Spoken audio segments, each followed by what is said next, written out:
Pandangan pertama tentang Islam. Hmm. Tentunya nggak suka. Karena yang saya lihat tuh, Islam tuh radikal. Islam tuh menolak ada selain dia. Dan Islam itulah tadi, kekerasan dan lain-lain. Sampai akhirnya pernah tersebut, masih ingat di warung kopi, ngobrol sama kawan. Jadi kawan ini Chinese juga, oke. Dia tertarik sama Islam. Dan dia nanya, "Den, ada gak kemungkinan kau berpikir mau masuk Islam?" Itu terkeluar dari mulut saya, "Nggak mungkin saya masuk Islam." Wih, ini keras sekali ini. Nggak mungkin saya masuk Islam. Boleh, tapi perlu sholat nggak? Nggak perlu sih seharusnya, Bang. Tapi kalau misalnya Abang mau sholat. Ajarkan aku sholat. Wih. Aku mau nunjukkan kalau aku ke sana tuh bukan sekedar makan. Iya. Aku menghargai mereka ya di situ. Dengan istilahnya aku bayar pakai sholat. Oke. Orang-orang Islam sendiri meragukan, ini aku udah Islam atau belum. Oke. Tapi waktu saya syahadat, saya nggak kayak gitu, saya nggak punya pikiran kayak gitu. Karena bisa dibilang tuh masuk Islam tuh sangat mudah, cuman baca 2 kalimat. 2 kalimat syahadat. Tapi saya tidak menganggap itu sebuah kalimat. Waktu detik-detik itu saya menganggap ini sebuah ikrar gitu. Ini adalah sebuah sumpah di mana saya meyakini Allah adalah Tuhan, Nabi Muhammad adalah nabi terakhir yang diutus Allah.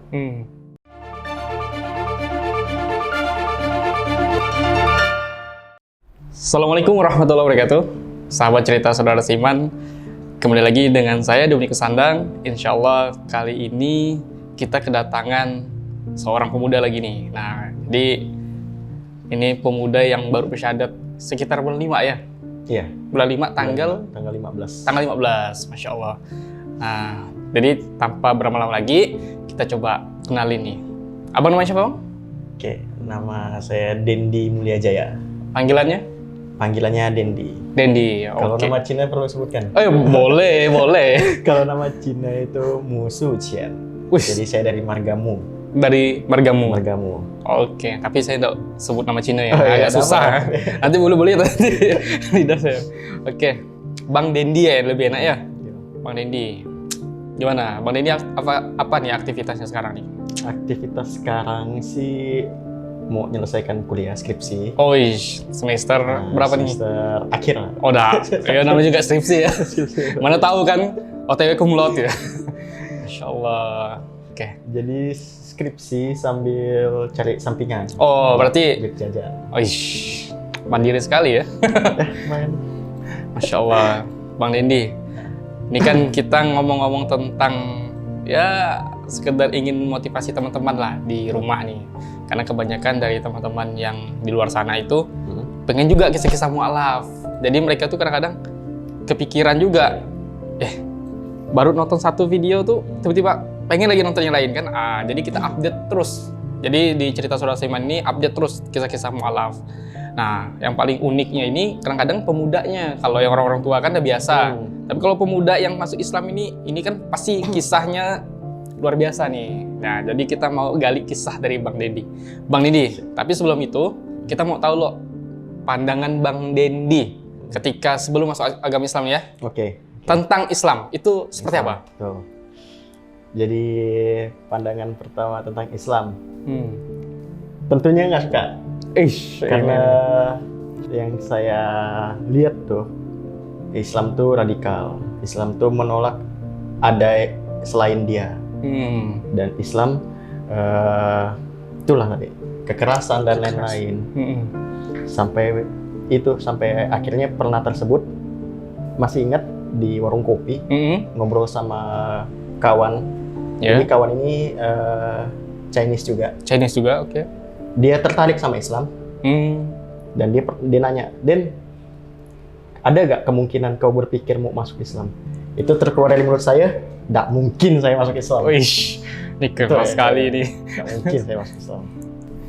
Itu sih pandangan pertama saya tentang Tapi Islam. emang luar biasa ya, pandangan beliau ini keras sekali. Jadi sampai terucap gitu. Sampai terucap nggak mungkin masuk Islam. Oke. Tapi kan ngomong-ngomong nggak mungkin nih, sekarang udah mungkin pula nih. Menjilat lidah seorang. Oke, Bang Dendi, ini kan udah Muslim ya. Jadi kita juga pengen tahu nih, apa yang membuat Bang Denny kepikiran yang tadinya bilang nggak mungkin masuk Islam, akhirnya masuk Islam? Oke. Jadi ini cerita dari awal. Boleh, silakan. Bahkan sebelum masuk Islam, itu kan circle tuh kebanyakan Islam. Dan saya nggak peduli kalau misalkan mereka mau ibadah, saya nggak nganggap enak mereka ibadah ramai-ramai. Saya nggak terpengaruh dengan apa yang mayoritas di situ anuti gitu. Dan saya bahkan sangat membanggakan agama saya yang dulu. Sampai akhirnya saya agak sedih gitu, kayak ngelihat teman-teman yang Islam di bulan puasa. Mereka di bulan puasa tuh kayak susah gitu, bahkan sampai ngumpet-ngumpet untuk batalkan puasanya. Sampai akhirnya saya tertantang, apa sih yang disusahkan sama orang yang berpuasa ini? Saya puasa. Wis, puasa nih. Saya puasa. Puasa Islam? Hah? Puasa Islam? Puasa Islam. Waktu bulan Ramadan, cuman beda dengan puasa Ramadan kemarin. Puasa Ramadan kemarin saya full. Puasa sebelum-sebelumnya tuh saya cuma kayak merasa tertantang, bisa kok saya gitu. Jadi kadang kalau misalkan lagi pengen puasa, lagi tidak pengen puasa, tapi di bulan Ramadan tuh. Bulan Ramadan. Nah, siap. sampai akhirnya pas lagi menjalankannya, saya bisa. Bahkan saya sampai bilang ke yang kawan-kawan saya Muslim, saya puasa tanpa ngucapin niat gitu. Kalian puasa itu ngucapin niat, istilahnya minta dibantu sama Tuhan kalian supaya kuat gitu. Saya enggak, dan buktinya saya bisa. Itu saya tertantang satu. Dan akhirnya selanjutnya saya berusaha untuk belajar Islam pas udah di kemarin nih, sebenarnya bulan Ramadan kemarin. Itu ada satu junior saya di asrama. Dia tuh agamanya lumayan bagus. Lumayan bagus dalam arti dia nggak pernah meninggalkan yang wajib. Tapi tentang ilmu ini masih agak kurang di situ. Siap. Jadi wajibnya dan dia saya merasa kayak orang ini bagus gitu. Dan saya kayak tadi tertantang waktu bulan puasa, tertantang nanti bulan puasa, ini sebelum bulan puasa, nanti bulan puasa saya mau puasa gitu. Saya mau nunjukkan kok saya bisa puasa. Oh silakan bang, kata dia. Nanti kalau misalkan abang kesan, saya bantu. Nggak perlu aku bilang. Aku bisa, aku mau nunjukkan kalau misalkan puasa nih mudah. Oh iya bang. Sampai akhirnya di hari puasa kelima, beliau ngajak, bang, mau nggak makan gratis di Masjid Paris 2 kan? Boleh. Tapi perlu sholat nggak? Nggak perlu sih seharusnya bang. Tapi kalau misalnya abang mau sholat. Ajarkan aku sholat. Aku mau nunjukkan kalau aku kesana tuh bukan sekedar makan. Aku menghargai mereka ya di situ. Dengan istilahnya aku bayar pakai sholat. Menarik nih. Akhirnya sampai saya diajarkan sholat. Memang agak bingung gitu. Kenapa tiba-tiba harus duduk? Kok tiba-tiba ada yang langsung berdiri gitu? Awalnya agak bingung. Tapi pertama-tama dia cuma bilang, ikutin aja saya bang, selalu di samping saya kalau sholat. Jadi saya sholat cuma sekedar ikutin gerakan, udah. Itu dari Ramadan kelima sampai Ramadan ke hari 30. Saya setiap maghrib ke masjid. Sholat. Benar? Benar. Ya Allah. Saya setiap maghrib ke masjid cuma demi dapat makan. Demi dapat makan ya? Mental mahasiswa ya? Betul kan? Survive tadi tuh. Kita harus dapat sesuatu yang gratis. Iya. Sampai akhirnya udah kita itu selama bulan Ramadan sholat. Dan di situ saya mendapatkan satu kayak perbedaan. Itu saya sholatnya bukan sholat maghrib. Kadang diajak, Ustaz Isa yuk bang, sekalian belajar biar nanti hafal. Nggak perlu di samping saya gitu. Kalau perlu paling depan. Oke siap. Jadi saya tertantang sholat Isya. Jadi dia agak tricky nih, agak pandai dia cara dia mancingin saya. Karena saya tertantang tadi tuh. Betul. Dia tuh lebih ke, ayo bang, supaya kau makin bisa. Saya tertantang. Saya sholat Isya, terus ditantang lagi sholat Taraweh. Kalau saya coba ikut sholat, karena ada beberapa tertantang kan. Ada beberapa muslim nggak mau sholat Taraweh karena lama. Aku sholat Taraweh. Buktikan kalau sholat Taraweh. Ibadah kita tuh mudah, aku buktikan gitu. Iya, siap. Tuh, sampai akhirnya buktikan sholat Taraweh apa. Dan saya ketemu satu perbedaan. Logikanya, kalau saya kan kerja sampingan. kerja sampingan jam 5 sampai asrama, baring main HP, itu sampai jam 9. Iya. Nggak terasa kan waktu. Skripsi tidak dikerjakan.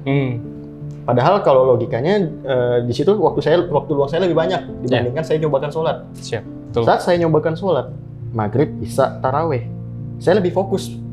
Malah skripsi itu lebih cepat selesai dibandingkan saya yang nggak sholat. Padahal logikanya sholat tuh ngabisin waktu saya. Iya betul. Seharusnya kayak gitu. Nah, seharusnya kayak gitu. Tapi kenapa waktu saya sholat, kok waktu saya banyak gitu? Waktu saya yang diambil, tapi saya bisa lebih fokus gitu dalam mengerjakan skripsi. Jadi kayak mungkin ini sebuah, walaupun saya belum Islam, tapi kok dikabulkan ya doa saya. Jadi skripsi saya tuh ditolak 3 kali. Judul saya ditolak 3 kali. Banyak juga ya. Saya pengen nyoba. Aku pengen sholat, tapi dengan niat aku bisa lebih judulku yang ini dari tolak. Oke, siap. Malam itu sholat. Jadi maghrib, isya, sama taraweh, fokus ngerjakan proposal, besok pagi konsul. Ini ada yang salah, tapi judul kamu saya terima. Di situ saya udah senang gitu.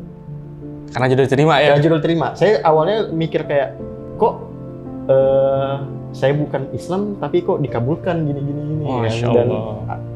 kok saya yakin kalau saya doa di sini dikabulkan gitu. Jadi agak sedikit ada percikan di sini. Udah mulai ya. Udah mulai. Yang kawan saya tadi itu, Dimas namanya. Dia itu ternyata kurang puas. Kok abang ini belum masuk Islam. Padahal udah saya udah berusaha mancing-mancing nih. Betul. Ternyata yang dia sadarin itu ilmu dia tuh kurang. Oke. Banyak hal yang saya tanya ternyata kurang masuk ke hati dan dia kadang nggak bisa jawab. Dan dia ngajak saya ke kawannya. Oke. Dimana katanya saya ada kenalan, dia ilmunya cukup daripada saya. Mau nggak ketemu? Awalnya saya nolak karena saya takut gitu kan. Saya takut kalau misalkan dijudge lah apa dan segala macam. Intinya dia tuh ngejebak saya. Bang ngopi yuk. Oke, ngopi sambil main game. Udah siap tuh, HP udah cas 100%, niatnya mau ngopi sambil main game. Rupa di tempat kopi itu udah ada abang kenalan dia tadi tuh. Oke. Ini memang luar biasa nih gitu. kawan ini. Cara dia menjebak tuh betul-betul di skenario kan. Tapi tampilan bukan ustadz sekali ya? Bukan ustadz. Bahkan kayak anak muda biasa gitu. Kayak hoodie, topi, dan lain-lain. Luar biasa strateginya nih. Strateginya betul-betul skenario kan. Iya, betul. Lalu? Sampai akhirnya saya ketemu dia. Di situ saya nggak ngomong. Memang kalau saya ketemu orang lain tuh saya tipikal diam dulu. Yang ngomong tuh si Dimas ini sama abang tadi. Kenalan tadi. Yang dia tanya sekitar fikih-fikih, tentang hal-hal sholat dan lain-lain. Dan saya merasa kayak, pengen lah nanya. Jadi saya nanya tentang hal-hal basic. Dan dia bisa jawab. Saya kayak enakan gitu, mumpung ada yang bisa jawab, saya tanya terus. Sampai akhirnya jam 3 subuh baru pulang. Wish.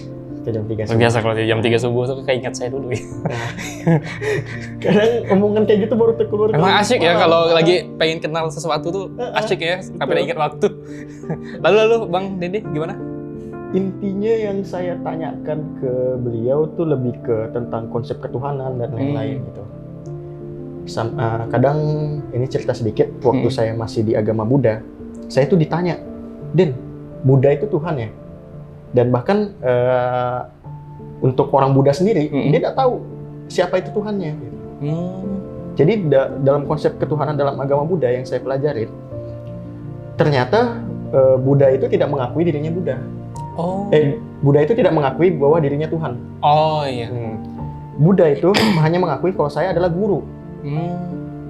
Dan Siddhartha Gautama yang salah satu ikon yang paling dikagumi di dalam agama Buddha pernah bilang kayak gini, Tuhan itu tidak bisa diwujudkan dan tidak terbentuk. Intinya Tuhan itu nggak bisa kita bayangkan secara akal manusia. Hanya sebatas itu. Siddhartha Gautama ngebahas tentang Tuhan. Ya. Mungkin selebihnya ada tapi saya nggak tahu. Tapi di kitab dan lain-lain tuh betul-betul nggak ada gitu. Jadi umat Buddha sendiri, anak muda yang beragama Buddha sendiri ditanya kalau tentang konsep ketuhanan tuh mereka rancu gitu, nggak ada yang tahu. Bahkan bisa dibilang Buddha adalah Tuhan. Walaupun Sang Siddhartha Gautama sendiri menganggap saya Buddha tapi bukan Tuhan, saya adalah guru gitu. Sudah mengklarifikasikan dirinya kalau itu bukan Tuhan gitu ya. Itu dia. Jadi capek kalau misalkan saya mau ngejelasin apa itu Tuhan. Saya harus menjelaskan Siddhartha Gautama, saya harus menjelaskan banyak yang harus saya jelaskan sampai akhirnya saya bisa kasih tahu kalau misalkan Tuhan dalam agama Buddha ini gitu. Itu pertama yang bikin saya agak bingung dengan agama saya sendiri. Sampai akhirnya saya tanya konsep ketuhanan sama beliau. Dia bilang kalau misalkan Tuhan itu ya cuma satu. Konsep ketuhanan cuma satu, dan dia bahkan sempat menantang cari agama mana yang mengajarkan konsep ketuhanan adalah satu, betul-betul satu, nggak ada tiga dalam satu atau nggak banyak satu, atau misalkan semesta sekalipun dia bisa dibilang Tuhan gitu. Cari Den di mana ada konsep selain ini. Oke, itu baru hari pertama tentang itu. Tapi jadi saya ketemu beliau tuh 3 hari langsung mualaf. 3 hari langsung mualaf. 3 hari langsung mualaf. Karena saya itu punya banyak pertanyaan. Banyak pertanyaan, oke. Saya susun pertanyaan-pertanyaan mana yang harus saya tanyakan. Itu saya susun, saya catat. Besoknya saya langsung bilang, "Bang, ada waktu enggak kita ketemu? Saya mau nanya sekian ini." Saya nanya, masuk dalam hati, oke, terjawab. Saya tanya lagi, terjawab, tanya lagi, terjawab. Sampai akhirnya pertanyaannya udah selesai, terjawab semua. Saya bingung mau ketemu beliau buat apa lagi gitu. Karena semua pertanyaan tuh udah dijawab gitu. Luar biasa beliau ini, siapa ya beliau? Oke, lanjut. Jadi karena mungkin bedanya ada beberapa pertanyaan yang saya sebenarnya udah cari sendiri. Cuman bedanya kalau misalkan saya cari sendiri itu nggak masuk hati gitu. Ya, ibaratkan Den, jangan pacaran. Itu memang betul gitu. Kalau dari yang saya cari sendiri di Google, di internet, YouTube dan lain-lain, dia cuma bilang jangan pacaran, nanti pacaran ini zina, masuk neraka ini. Sedangkan beliau cara ngejelaskannya tuh nggak kayak dengan cara kayak gitu, dengan cara yang betul-betul bisa saya pahami, bisa saya masukin ke hati. Makanya saya lebih milih beliau dalam menjelaskan sesuatu gitu, karena saya cari-cari sendiri.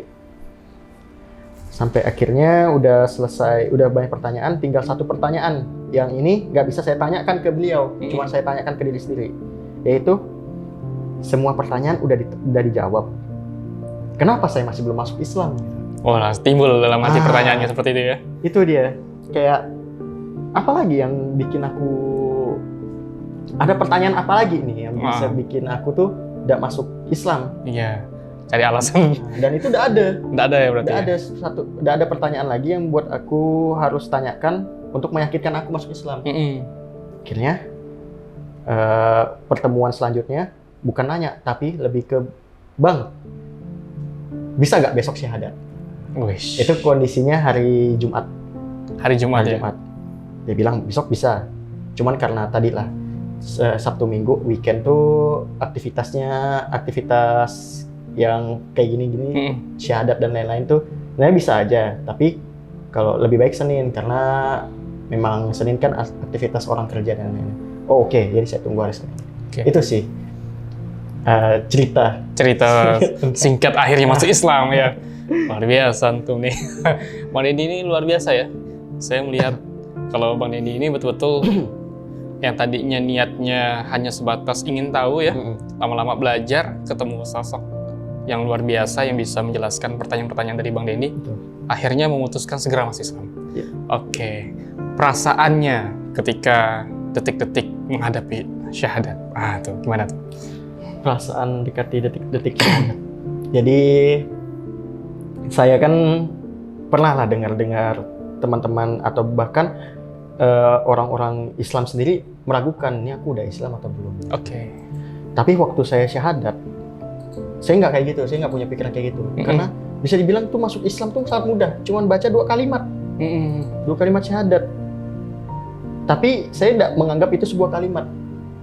Waktu detik-detik itu saya menganggap ini sebuah ikrar gitu. Oh, Ini adalah sebuah sumpah di mana Sumpah, saya ya. meyakini Allah adalah Tuhan, Nabi Muhammad adalah nabi terakhir yang diutus Allah.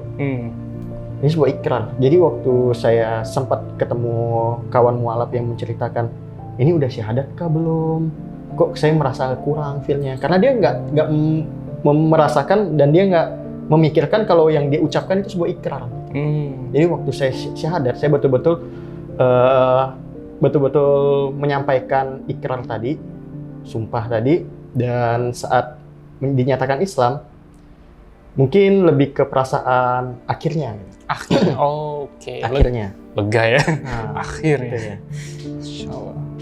Dan sampai akhirnya merasa lega dan gak nyangka waktu syahadat itu saya lihat ke belakang tuh ramai. Oke. Saya tidak nyangka. Saya kira cuma kawan-kawan saksi saya saja. Iya. Ternyata ramai dan mereka support gitu. Kalian nggak kenal aku kok. Kok kalian Mau kasih nyaksikan, hadiah, iya.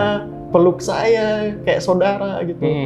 Itulah yang membuat kenapa saya suka Islam, salah satunya ikatan mereka satu sama lain tuh kuat. Gitu. Ya. Betul-betul saya dianggap saudara. Di situ saya merasa kayak yang awalnya kayak datang syahadat lega pulang, ternyata datang syahadat lega disambut. Ya. Itu yang saya ya. suka sama Islam tadi tuh, karena betul-betul Islam tuh persaudaraannya benar-benar kuat sih. Ya, Masya Allah, luar biasa ya. Waktu itu saya atas izin Allah juga ya mengurus syahadatnya Bang Dendi. Memang betul-betul lagi posisinya tuh rame saudara di situ ya. Ya Bang Dendi tidak nyangka itu ya. Nggak nyangka sih. Masya Allah, alhamdulillah ya. Hah? Ngada-ngada aja kamu ini, Den. Enggak mah, bener aku mau sholat duha. Diam sambil setrika. Langsung nggak lama mama saya nanya, dari kapan Den masuk Islam? 15 Mei kemarin, Mak. Emang kamu tahu sholat? Tahu, Mak. Saya nggak pernah, alhamdulillah dari pertama syahadat sampai sekarang nggak pernah tinggalin. Masya Allah. Habis itu dia langsung bilang, kok kamu nggak ngasih tahu Mama? Paginya hari Idul Adha saya pakai baju, Mama kondisinya lagi nggak ada di rumah. Itu chat saya gitu, Dendi selamat Idul Adha. Masya Itu Allah. betul-betul saya kayak pengen nangis gitu.